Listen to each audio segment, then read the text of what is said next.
seconds away on Studio 5. Set, ready, and action. Going behind the scenes of the historical drama Operation Finale. And then, You hold me in your hands. in studio, sampling the sounds of rising recording artist Brian Dyson. Plus, I've served under 3 presidents.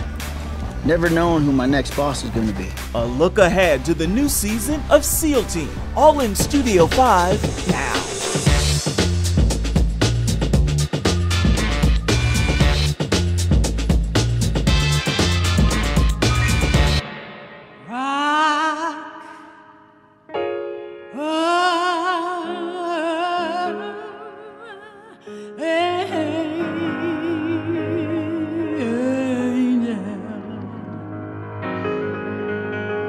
And that's the Queen of Soul, Aretha Franklin, whose voice begins this week's Studio 5 and our weekly countdown of what's making headlines in the world of uplifting entertainment. At number 5. What you want, baby, I got it.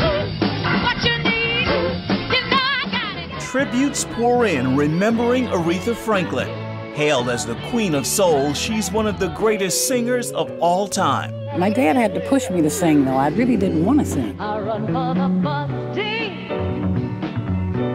While riding, I'm thinking of us team. That voice earned Miss Franklin 18 Grammy Awards and countless fans who are mourning her death all around the world.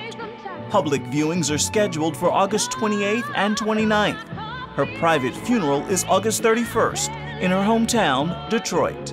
Strong is born from the obstacles that we overcome. Pain is inevitable. Suffering is optional. At number 4. I got those up, 2, 3, 4, occupation G, blue. The Queen of Soul died the exact same day as the King of Rock and Roll some 41 years ago. And Elvis Presley's new gospel album, Where No One Stands Alone, enters the Billboard Christian Album chart at number 1.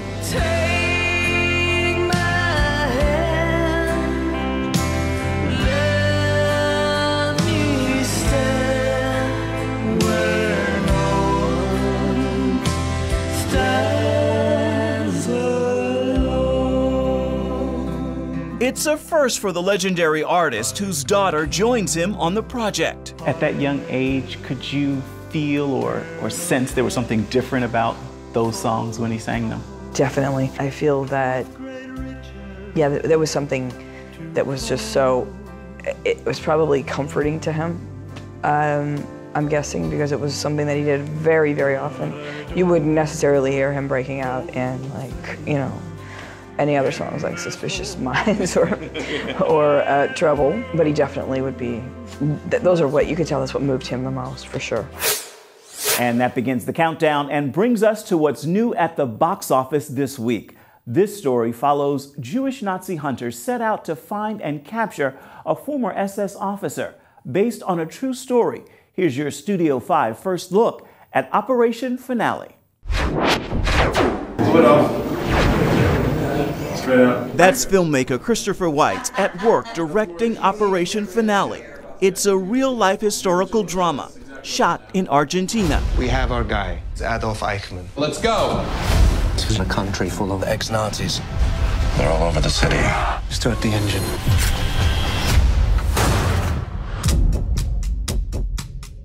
Adolf Eichmann was less famous than Hitler, but equally lethal and horrific a figure in the Holocaust.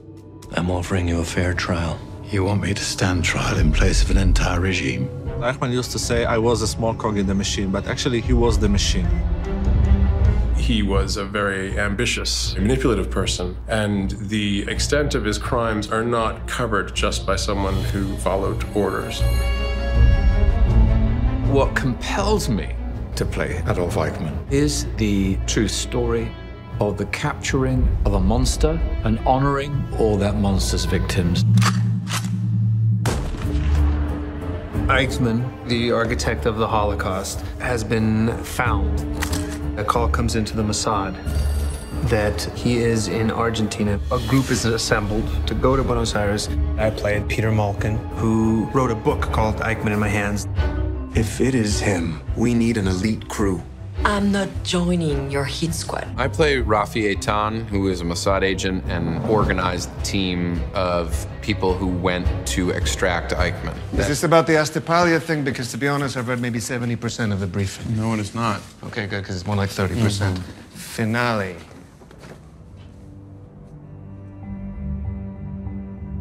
Aharoni's out there now running reconnaissance in Buenos Aires with our guy at the embassy. Our contact's daughter, Sylvia Herrmann, has agreed to take us to Klaus Eichmann's family home. If it is Eichmann, they will attempt to get a positive photo ID. Why didn't you ask me? Aharoni's an interrogator. Precisely. I wanted someone who would interrogate the evidence rather than just shoot at it. This is strictly catch and extract. Raf, if it is him, a bullet would be easier than dragging him here. Eichmann will stand trial here in Israel. Trial? Nobody needs to hear what he has to say. The Prime Minister disagrees. A trial will help put all of this to bed. After all, not everyone's as emotionally balanced as you are. Peter, it isn't about you, okay? Okay, I'm in. Everybody from that team has a major job to do. If you're feeling any kind of danger whatsoever, you get out. Of course, nothing went exactly how they wanted. Policía! Hide him, quickly. The search for him, the hunt for him, the terrible risks involved. We have to warn the others. Let's go. All of this is absolutely thrilling. Do you recognize the man in this picture? I can't see him clearly. The man in this picture is you. SS number 45381. Am I correct? Again, your number was 45381. Your number was 45381. 45381. 45381. It was 45326.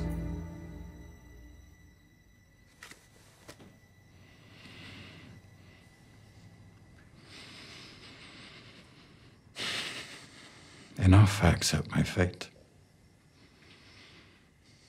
My name is Adolf Eichmann. Operation Finale is in American theaters August 29th. And still ahead. Strong tower. Hear the heart of a husband, father, and recording artist, Brian Dyson. And welcome back to Studio 5. Let's fire up the countdown and continue our look at the best in uplifting entertainment. At number 3. Sometimes there aren't signs when someone's in trouble. Oh, I've given you a great gift. Actor Hill Harper takes a look back at the film Interview with God in theaters 3 nights this week. In many ways, we all have the opportunity to constantly have an interview with God through prayer, and I feel like God is speaking to me all the time as well. If I can get out of my own way and really listen. I love it. You're kidding. About time God made the front page. You disagree? What drew you to this particular film? You're a busy man on ABC right now doing other series. What drew you to this film? Yeah, as a matter of fact, I'm coming to you live from the set of my show, The Good Doctor. What drew me to Interview with God is the same thing that draws me to all the projects that I do. I seek to do projects that are entertaining, sure, but also have something underlying. At number 2, Beautifully Broken. A refugee's escape. Militia soldiers are going door to door. You have to get your family out now. A prisoner's promise. Why hasn't he come back? Warring will not bring him through that door any sooner. And a daughter's painful secret converge in this. 3 fathers, 2 worlds, and one incredible true story are the makings of this must-see film. God has shown me that our legacy is built from the pain and struggles we endure. Beautifully Broken opens in American theaters August 24th. Everyone is broken in some way, Andrea. Who knows how God will use your pain? That leaves only one more headline in this week's countdown. With the death of music icon Aretha Franklin, so many of us are playing and replaying our favorite Aretha tunes. Never Grow Old is my personal favorite, but her acting debut in The Blues Brothers brought us all freedom, and it is what's playing in my ear this week.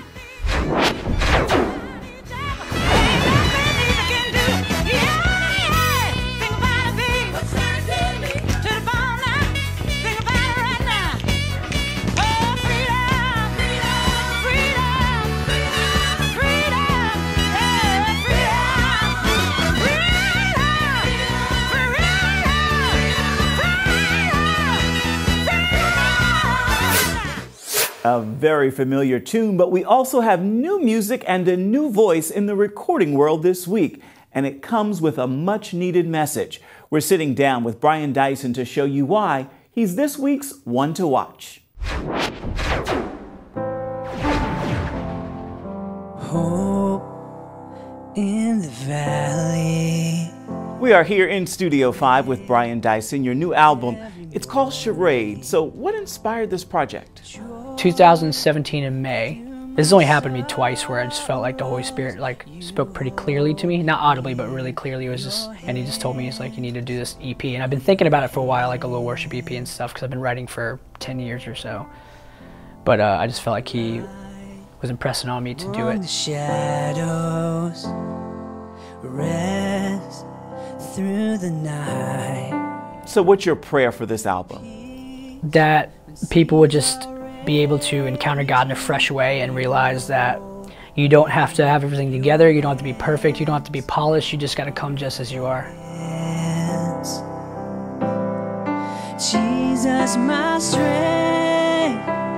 Isaiah, it says, it's the Message version, it says God's like sick of the Israelite stuff. He says, I don't want your conferences, your worship charades, your religious games, and all these things you're doing for me, because you're getting so caught up in doing these things for me that you're forgetting why you do it. You're forgetting it's about me. It's about walking with me daily. It's about surrender. It's about connecting with me, and everything else flows from that. So for me, it was just God was teaching me, like, just come as you are. It's always an invitation here. It's always welcome here, with all your junk, with all your stuff.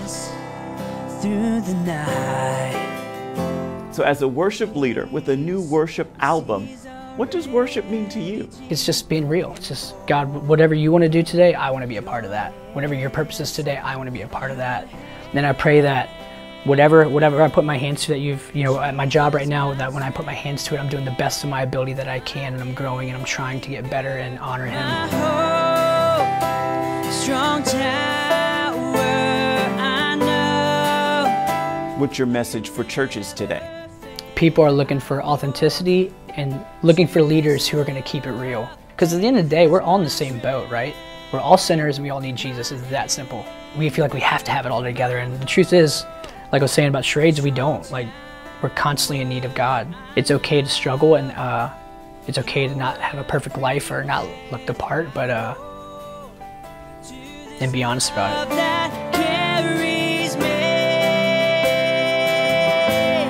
When we try to act like we have it all together, we try to act like we're good, I'm good now, God.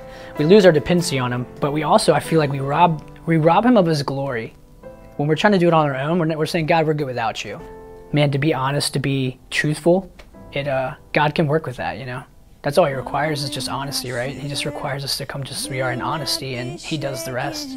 I'm caught in your mighty hands, steadfast in your word. I will not be shaken. On this rock I stand.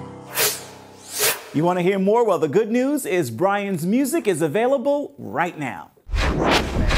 Up next, gonna rip his arm off. Yeah, for sure thought so too. An early look at the second season of the hit series about the most elite unit of Navy SEALs. Welcome back. We have made it to the final headline in this week's countdown. At number 1.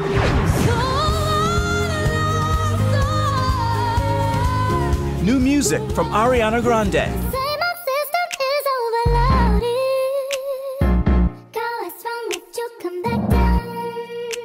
Who gets emotional in an interview introducing her song dedicated to mental health and the victims of the bombing at her concert last summer in Manchester. It's just about just being there for each other and helping each other through scary times and anxiety. Mental health is so important. People don't pay enough mind to it because we have things to do. That's why I felt like it was important. I just wanted to give people a hug musically, and I feel like the lyrics can be kind of corny when I talk about wanting to hug you and stuff, but I really do.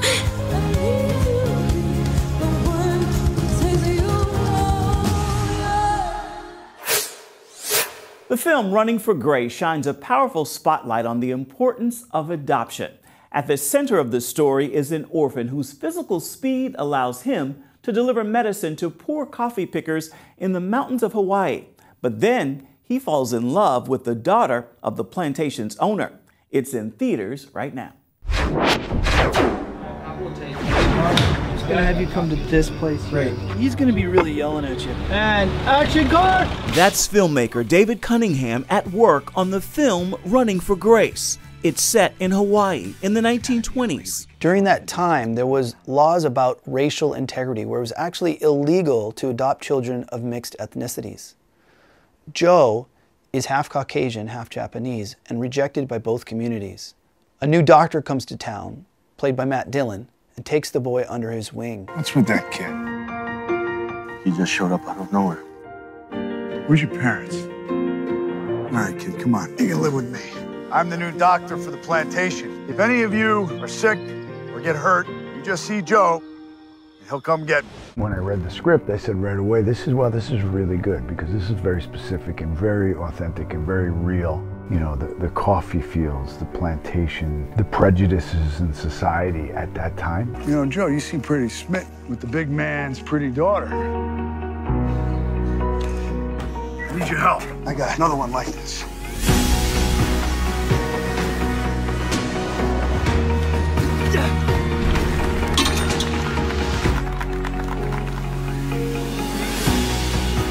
Miss Grace has hurt her ankle. Miss Grace?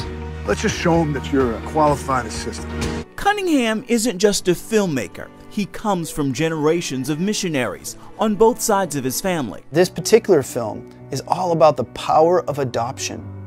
Adoption is the gospel, and the gospel is adoption.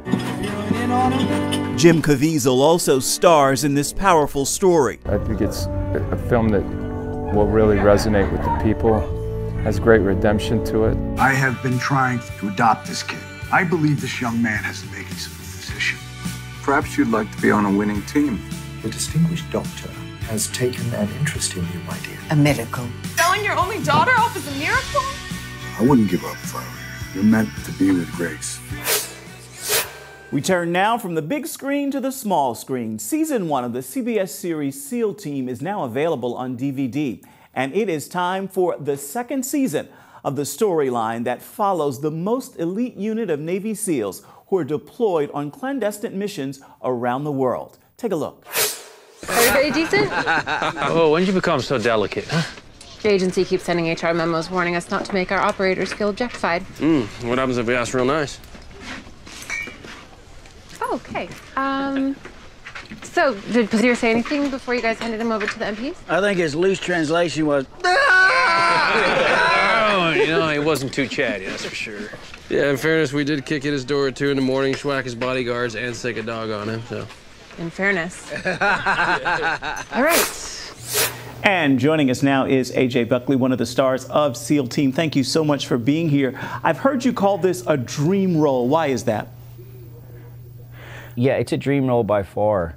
As an actor, you know, you show up to set or you go through hair and makeup and, you know, you sort of hit scene to scene. This one, you know, you show up and you're flying in Blackhawks and driving on boats and, you know, it's every guy's dream, this role. And the pedigree of producers that are involved and the writing, and we have former Special Forces guys that are on set with us all day. I could not ask for a better job. Now, you play the role of Sonny Quinn. Tell us, how authentic are the stories you guys are projecting for us? Well, something I take great pride in is that over 50% of our crew are all veterans. All of our stunt team are former Special Forces guys. So for us as actors on set, there's nothing that we can do that isn't authentic to the world, and it's a responsibility that everyone takes great pride in, is representing these guys in the right light.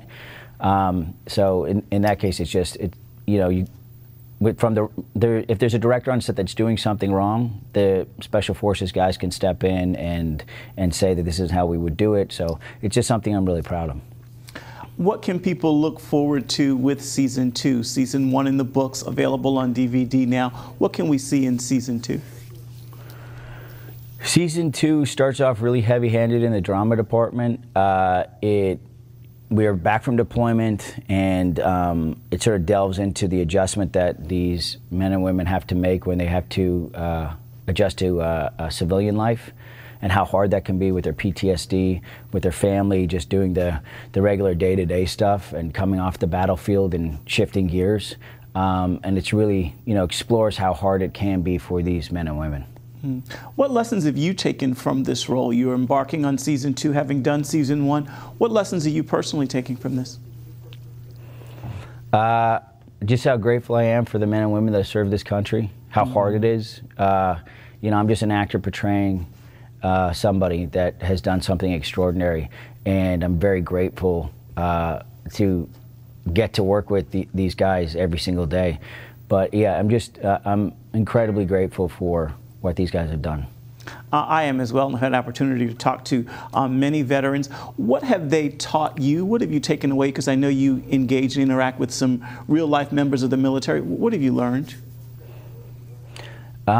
Mental toughness. You can have all the physical attributes in the world, but it's the mind, how strong the mind is, and what you can overcome in dire situations when you are able to be mentally strong. And for me, these guys, it's not even a word I can describe of mental toughness to their level. It's pretty extraordinary what they've had to endure, what they've done for over 20 years serving this country, and how they can still have a smile on their face. And I was saying earlier, I asked one of the guys the other day, I said, if you could do it over, would you do it again? And he said, without a doubt, I wouldn't change it for anything. And to me, for what these guys have been through and how intense their life has been and what sacrifices they've had to give up, for them to say it so quickly is pretty honorable.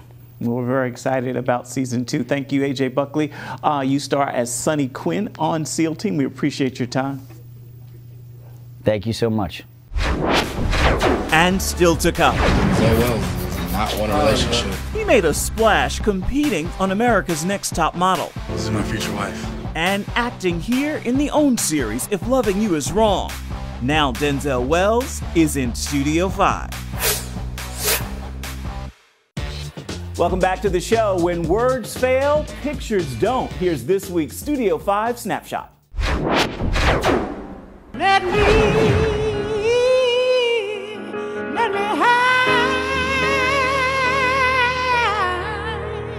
For this week's Snapshot, we head here to Detroit and the church where Aretha Franklin grew up. On Thursday morning, Earth lost some music. It's also where Reverend Jesse Jackson paid tribute to his longtime friend, Sunday. But this week's Snapshot is here, just outside the church, where gentlemen painted this mural honoring the Queen of Soul. We love to leave you with a life lesson here in Studio 5, and this week, our teacher is actor and model Denzel Wells. We caught up with him as he toured with the stage play Unfaithful. Everybody has their own faith, everybody has their own beliefs, but as it pertains to just me, how I live my life, I didn't do it by myself. I didn't do it by myself, and what is it? Pride comes before a hearty fall. So looking back on my life, and not even just the past, 5-6 years of being in acting or being an actor, I look at all of my life and how it's all led to this. And I honestly don't feel that acting is it. I don't feel he's put me in this position to have a voice, to have a following, and acting be the only thing that I do in this life or these years that he gives me. I mean, what average life expectancy is 76, so I got 40, 50 years to make my impact on this world and do for others as he has done for me. Denzel Wells, thank you for that wisdom for living. That is the final word for this week's Studio 5. Until next time, keep living a life to uplift others. Bye-bye, everybody.